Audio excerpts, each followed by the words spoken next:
صبح مارننگ فجر کے ٹائم یہ واقعہ ہوا ہے. میری بیٹی روزہ اور نماز کے لیے روزہ رکھا ہے, نماز مطلب وہاں تب انہوں نے ماں اور بیٹوں نے مل کر تو اس بیچاری کو سب نے پکڑ کر مل کر مارا ہے. تو یہ ان میں لالچ کا جو فیکٹر ہے جی یہ کب آنا شروع ہوا؟ دیکھیں آپ نے تو بغیر کہے کسی کے خود سے ہی شریک, کتنی پراپرٹی تھی جو آپ نے اپنی بیٹی کے نام کروائی اور کتنا پیسہ ظاہر وہ بنتا ہے, وہ کتنے ہمارے نظر سے گزرا ہے 150 تولہ سونا بھی آپ نے جی شادی پر میں نے بیٹی کو اتنا ہی ڈالا تھا. 150 تولہ جی اور باقی میں بتانا نہیں چاہتا میڈیا میں کہ وہ ایک خطیر رقم تھی جو دین میں اللہ کے حکم کے مطابق ہے کہ میری بیوی مر گئی تو میں نے اپنے آپ سے یہ اپنی بیٹیوں کے ان کے حصے ان کو حوالے کر دیے, کیونکہ اللہ کے حکم کے مطابق یہ ہے کہ جو بیٹیوں کو دینا چاہیے دے دیا. یہ جی آپ دیکھیں ناظرین, یہاں پر ان کی اپنی بیٹیوں سے محبت اور جو شرعی حق ہے, میں نے بہت سے پروگرامز کیے ہیں اس طرح کے ایشوز کے حوالے سے بھی, تو کم ہی دیکھنے کو ملتا ہے کہ والدین جو ہیں وہ اپنی بیٹیوں کے یا جو بہن بھائی ہیں, بھائی جو ہوتے ہیں وہ اپنی بہنوں کا کوئی خیال رکھے تو بغیر کہے اللہ تعالیٰ ان کو ہمت دے, صبر دے.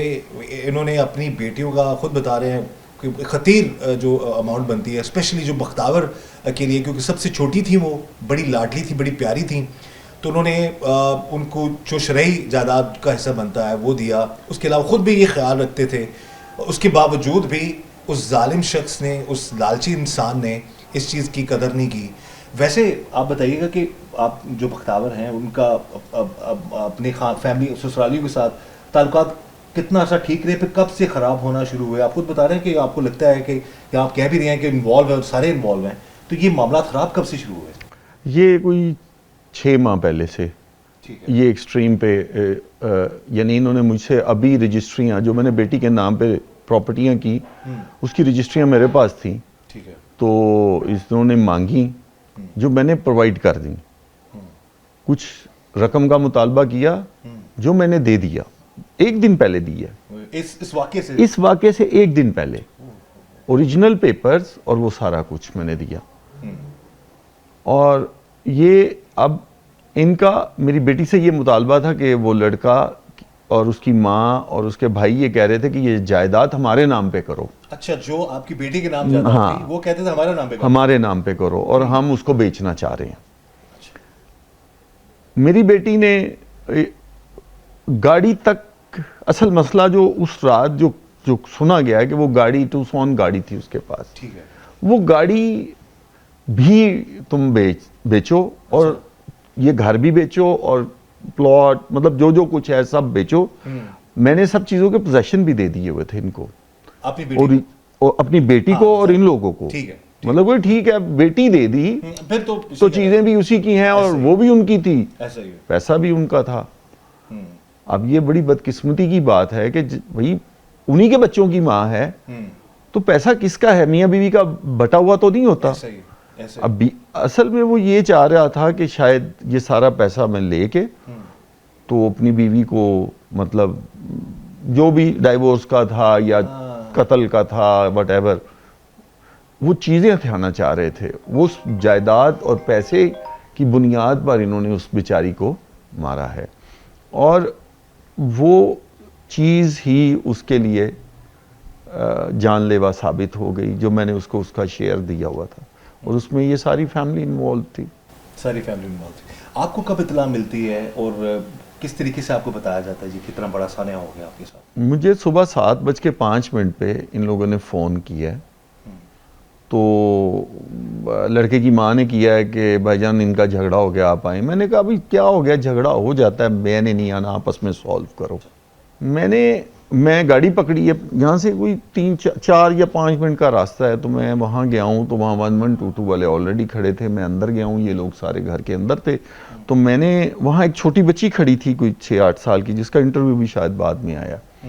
تو میں نے نا اس کو پوچھا میں کیا ہوا اندر, ایسے میں نے کہا میں اندر گھر میں کیا جاؤں گا, ٹھیک ہے آج ابھی مسئلہ جو بھی ہوگا پتا, میرے تو خواب و خیال میں بھی نہیں یہ بات, آپ کے فہم و گمان میں بھی نہیں ہوگا ایسا کر سکتے کہ یہ تو ممکن نہیں ہے آپ کے ذہن میں. تو میں نے اس بچی کو میں نے کہا کیا ہوا ہے بختاور باجی کو, کیا ہوا ہے؟ کہتے بختاور باجی مر گئی ہیں.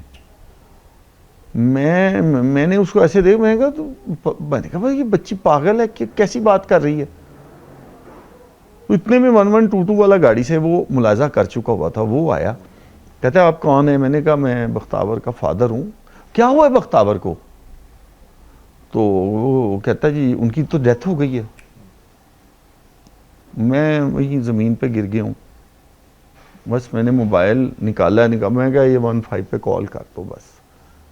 مجھے تو اور کوئی سمجھ نہیں آئی.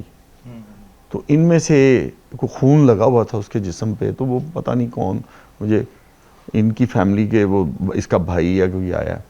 اچھا, اس کو بھی خون لگا ہوا تھا؟ جی جی, خون اسماعیل کو بھی لگا ہوا تھا اور اس کو بھی لگا. اسماعیل جو آپ کا داماد؟ جی جی. تو وہ انکل 2 بندے آئے ہیں, ڈاکو آئے ہیں, تو انہوں نے بختاور کو قتل کر دیا, وہ مار کے چلے گئے ہیں. تو بہرحال پولیس آئی, میں اندر گیا, میں نے دیکھا, بس میں اس کو اب ڈیٹیل میں نہیں جانا چاہ رہا, لیکن پولیس والوں نے آ کے انہوں نے دیکھ کے بھال کے 2-3-4 گھنٹے پولیس وہاں پہ رہی. تو انہوں نے کہا کہ جی ان کو ہم اریسٹ کر رہے ہیں. اچھا, ان کو شک ہو گیا ان کو. پھر انہوں نے کہا کہ جی آپ ان کے اپنی درخواست دے دیں. پھر پولیس نے خود ہی درخواست لکھی, انہوں نے جو بھی بنایا کہ جی یہ مجھ سے پوچھا کہ جی کیا ہے, کس سے, کہتے ہیں جی یہ ڈاکوؤں کا کام نہیں ہے, کیونکہ ڈاکو وہ خود مجھے لاجک دیر مارا. تو اس میں اللہ معاف کرے, آپ کو پتہ ہے کوئی کاروباری لوگ ہیں, ہمیں ان چیزوں کا نہیں پتہ. تو انہوں نے کہا جی ڈاکو بندوں کو مارتے ہیں اور ڈاکو اسلحے سے آتے ہیں, چھریوں کے ساتھ گلے نہیں کاٹتے. یہ کیا بکواس ہے. تو یعنی آپ دیکھیں سارا پیسہ بھی انہوں نے وہاں سے اٹھا لیا, یعنی 10 روپے نہیں کیش ریکور ہوئے. پولیس نے جب گھر کو سیل کیا تو میری بیٹی کا 1 گرام نہ سونا ملا ہے, نہ 1 روپیہ کیش ملا ہے. یہ 10 روپے کا نوٹ بھی نہیں انہوں نے چھوڑا, کپڑے تک اٹھا کے لے گئے ہیں اس کے. یعنی اتنے یہ خبیث اور ظالم لوگ ہیں. ناظرین آپ خود اندازہ کیجئے کہ ایک اتنی پیاری بیٹی جو فرما بردار تھی اپنے والدین کے بھی, اور ہمیں پتہ چلا ہے کہ وہ اپنے سسرالیوں کا بھی, اس بچی نے اپنا گھر بسانے کی بھی بڑی کوشش کی ہے. ایسے ظالم شوہر اور سسرالیوں کے ساتھ رہتے ہوئے بھی اتنے لالچی لوگوں کے ساتھ. اور جیسا کہ جو والد ہے بختاور کے, ان کے بتا رہے ہیں کہ جب شادی ہوئی تھی 150 تولہ سونا تھا, اس کے علاوہ اور کتنے تحائف تھے جو یہ بتانا نہیں جا رہے. بڑی رقم تھی, پراپرٹی جو تھی وہ کروڑوں میں تھی. اس سب کے باوجود اتنی پیاری بات انہوں نے کی ہے جی کہ یہ انہی کی بیٹی جب دے دی تو پیچھے روپیہ پیسہ اس جائیداد کا کیا معاملہ, یہ انہی کا تھا, بیٹی بھی ان کی تھی.